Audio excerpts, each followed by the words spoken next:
Hey guys, and welcome back to another episode of Matt's Movie News. As always, I've got three more topics for you guys today. And starting off, we have Underworld 5 officially announced. This is a sequel to the Underworld Evolution, Underworld Awakening. This is the fifth movie in the Underworld franchise, and Underworld has been a rocky series for me so far. I've liked the first one. I didn't like the second one. I love the third one. Fourth one was a mixed bag of really cool stuff and mediocre stuff. But Kate Beckinsale is coming back to play Selene in Underworld 5, and they're moving forward with it. So I hope it's good. But Underworld has a rocky track record, and you can't really tell if the next film is going to be really good or not fun at all. But we will see.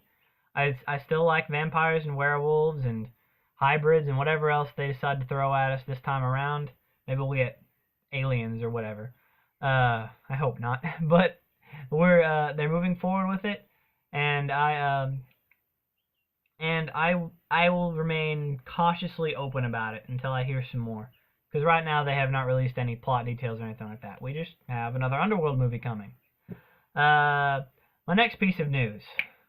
Shanghai Dawn is going to be the third film in the Shanghai Noon series. Who would have thought? But Shanghai Noon was this comedy that is sort of a western, sort of not, with Owen Wilson and Jackie Chan. It's where they do like a sort of buddy cowboy movie, but Jackie Chan is obviously, he plays a guy from China who comes to the West. And then the sequel was Shanghai Nights, where I think they go back to China. It's sort of like Rush Hour, but it takes place in the Old West, or at least that time period. And both Jackie Chan and Owen Wilson are coming back for Shanghai Nights. And I can't remember much about Shanghai. They're coming back for Shanghai Dawn.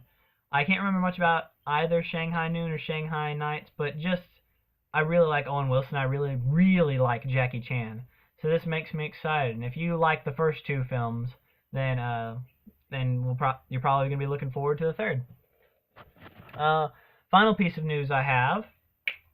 The War for the Planet of the Apes is the official title of the third Planet of the Apes film. And it just sounds perfect to me.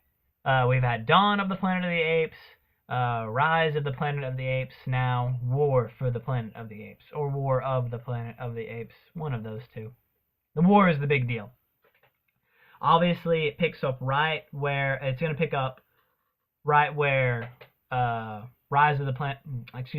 Planet of the Apes left off. Like, the humans are inbound, the apes are now kind of officially on accident at war with them, and they can't help it. And I feel like this is going to be the end of Caesar's story arc, even if it's not necessarily the last Planet of the Apes film. I hope not. They've set it up so that they can go take this thing really far without making it bad. But I think we're finally going to get some really heavy, intense fighting in this. Because with Rise, I think War for the Planet of the Apes is going to be what everybody thought Rise of the Planet of the Apes was going to be. Which is the apes taking, I almost said monkeys, the apes taking over the world, how they become the dominant species. Because in Rise, they were just sort of trying to break free, and in Dawn, they were trying to coexist, not necessarily try to dominate. I feel like War, if it's war now, one side has to win, and I feel like